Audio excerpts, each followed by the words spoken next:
सभी को जय श्री राम। देखो आज हम एक कंसेप्ट करा रहे हैं, ठीक है, और इस कंसेप्ट का नाम है क्लास 12 का, ठीक है, फिजिक्स का। क्या है? वैद्युत ध्रुव की अच्छे स्थिति में वैद्युत क्षेत्र।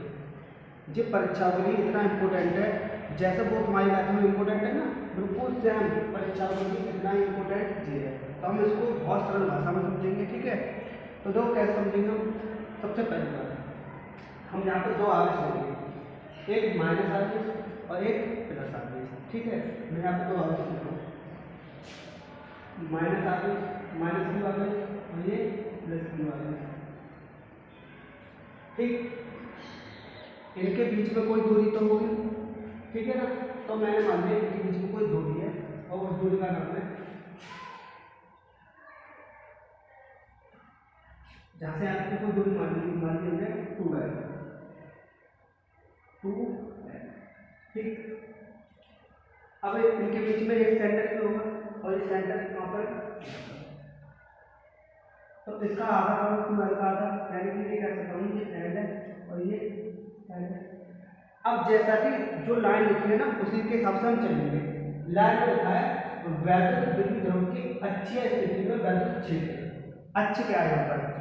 मान लो मैं यहाँ पर कोई अच्छ ले रहा हूँ, यहाँ पर अच्छ ले लिया मैंने, यहाँ से ले लिया इस बिंदु से अच्छ यहाँ पर, जिसे बोलेंगे हम बिंदु पी, ठीक है। तो इसमें अच्छे के लिए यहाँ पर डॉट डॉट लाइन कर देंगे, ठीक है। प्लस क्यू से यहाँ पर बिंदु पी क्या यहाँ पर अच्छा है, ठीक है। इसी प्रकार इधर भी अच्छा होगा, ठीक है।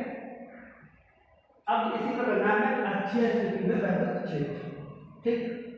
आगे देखो, सबसे पहले बात हमें यहाँ पर कुछ चीज याद रखनी है। जो विद्युत क्षेत्र होता है वो प्लस से तो दूर जाएगा और जो माइनस क्यू आवेश होता है उसके पास आएगा। जो विद्युत क्षेत्र प्लस से दूर जाएगा माइनस के पास आएगा। तो देखो यानी कि हम बिंदु पी पर विद्युत क्षेत्र याद करना है, इस प्लस से तो दूर जाएगा, इस प्लस से दूर जाएगा इस प्रकार, ठीक।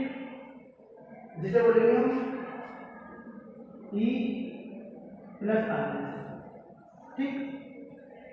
अब देखो, अब जो विद्युत क्षेत्र होगा वो माइनस के पास आएगा, वो माइनस के पास आएगा, ठीक है। जैसे माइनस के पास आएगा इस प्रकार, ठीक। ये मान लिया हमने, ठीक। अब देखो यहाँ से इस सेंटर से कोई दूरी मान लो बिंदु पी तक आ, यहाँ पे यानी इस सेंटर से बिंदु पी तक मान लो दूरी कोई आ जाए, ठीक। आगे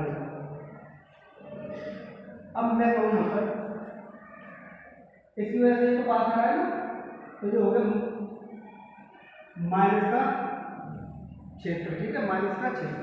अब देखो सबसे पहली बात क्या है, प्लस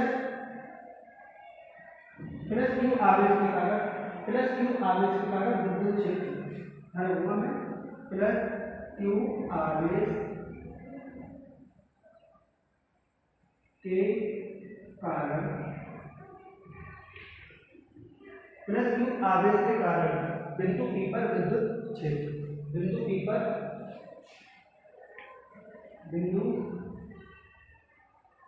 पर वैद्युत क्षेत्र, ठीक। सबसे पहले बात हमें यहाँ कोई चीज मालूम होनी चाहिए, वैद्युत क्षेत्र कितना होता है। जो होता है E बराबर 1/4 पाई F0 Q बटे R स्क्वायर, ठीक है। हमने ले रहे हैं प्लस क्यू आवेश के कारण बिंदु P पर वैद्युत क्षेत्र, तो मेरा हुआ यहाँ प्लस के कारण, ठीक।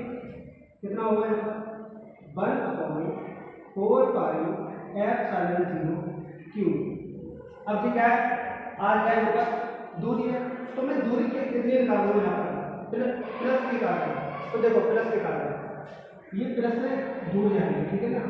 अगर मैं बोलूँ यहाँ पर यहाँ से यहाँ तक दूरी कितनी है R और यहाँ से यहाँ तक दूरी कितनी है L, यहाँ से यहाँ तक कितनी दूरी है L। अगर मैं इस R में से इस वाली R में से ये L घटा दूंगा, ये वाली कितनी मुझे प्लस क्यू से बिंदु पी तक निकल आएगी, यानी मैं कह सकता हूँ इस आर में से जी मैंने हटा दिया एल, मान लीजिए 5, ठीक। और जहाँ से यहाँ तक दूरी है कितनी 2, अगर मैं 5 में से 2 घटाऊंगा तो ये कितनी हो जाएगी यहाँ पर 3, जो कि शेष दूरी निकल आएगी, ठीक है। तो ये बोल किया मैंने, ठीक। तो ये कितनी आ गई यहाँ से प्लस क्यू के कारण आर माइनस एल, कितना होगा आर माइनस एल और जे स्क्वायर, इसको मान लो समीकरण नंबर 5। अब लेके माइनस क्यू के कारण बिंदु पी पर वैद्युत क्षेत्र, माइनस क्यू के कारण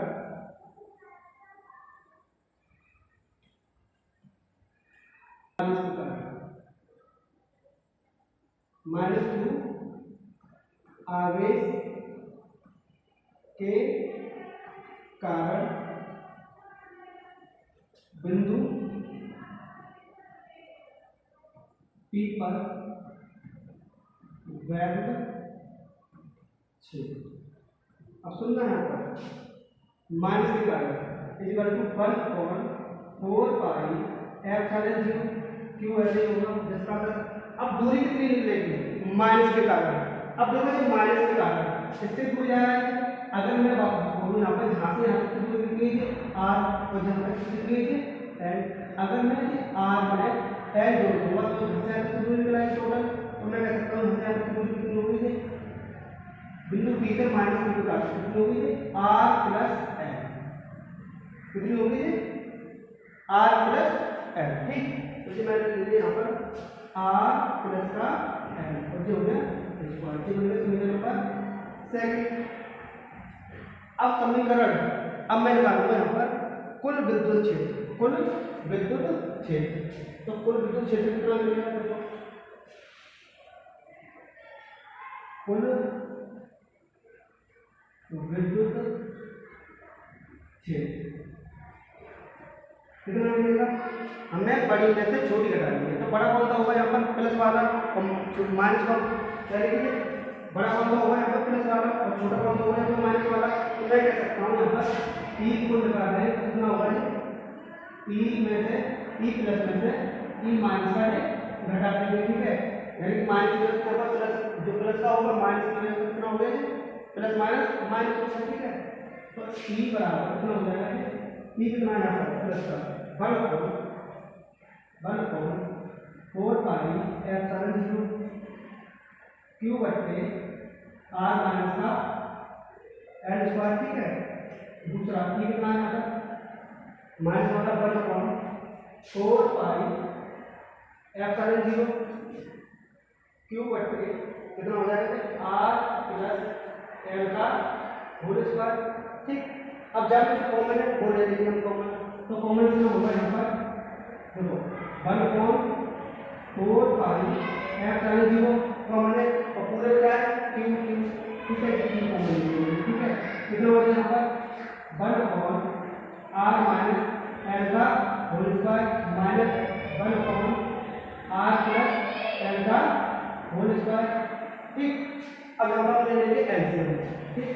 एलसीएम कर लेंगे यहाँ पर क्यू बचा यहाँ पर ये 4 पाई एप्सिलॉन 0, बस हमें कुछ नहीं करना है यहाँ पर, जब तक लेना आर माइनस एल का होल स्क्वायर और ये आर प्लस एल का होल स्क्वायर, ठीक। अब इसका मल्टीप्लाई कर दो आर प्लस एल का होल स्क्वायर और माइनस आर माइनस एल का होल स्क्वायर, इसका मल्टीप्लाई इसमें कर दिया और इसका मल्टीप्लाई इसमें कर दिया। अब देखो यहाँ पर एक कंसेप्ट बता रहा हूँ ए प्लस बी का whole square minus A minus B का होल स्क्वायर होता है और ए बी, ठीक। और ए माइनस बी ए क्वेश्चन में ए क्वेश्चन में ए प्लस बी, तो कितना होता है ए स्क्वायर माइनस का बी स्क्वायर, ठीक है। बस यहाँ पर कंसेप्ट बनाना है ई बराबर कितना हो जाएगा क्यू बटे 4 पाई एप्सिलॉन 0।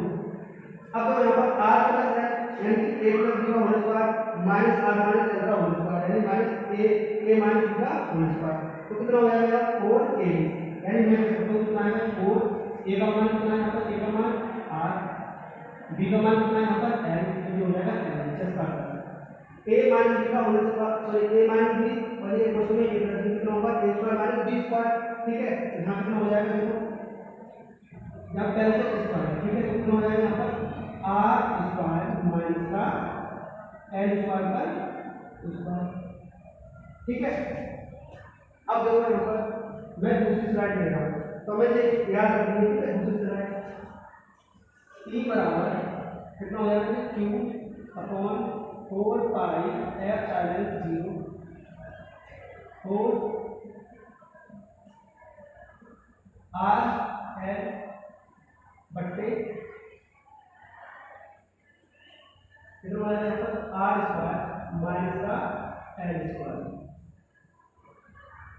अब तो यहाँ पर मैं छोटी सी बात याद रखनी है, जहाँ पे आर जो है एल से बहुत बड़ा है, आर एल से बहुत बड़ा है, तो एल का मान रखेंगे यहाँ पे 0, तो कितना हो जाएगा E इक्वल टू क्यू बट्टे 4 पाई एप्सिलॉन 0 4 आर, ठीक है, 4 आर एक मिनट तो कितना हो गया 4 माइनस कितना हो गया 4 आर है, तो कितना हो जाएगा आर स्क्वायर पर स्क्वायर, ठीक। ई इक्वल टू कितना हो गया क्यू बटे 4 पाई एप्सिलॉन 0, ठीक। ये कितना हो गया 4 आर एल बटे आर पर 4 की घात, एक आर का काट दो नंबर, ठीक है, तो कितना हो जाएगा ई इक्वल टू क्यू बटे 4 पाई एप्सिलॉन 0। अब मैं इसको कैसे लिख सकता हूँ, देखो 2l इंटू 2 2 दूनी 4 होता है और आर का भी घात, ठीक है। अब एक होता है concept q equal to 2q sorry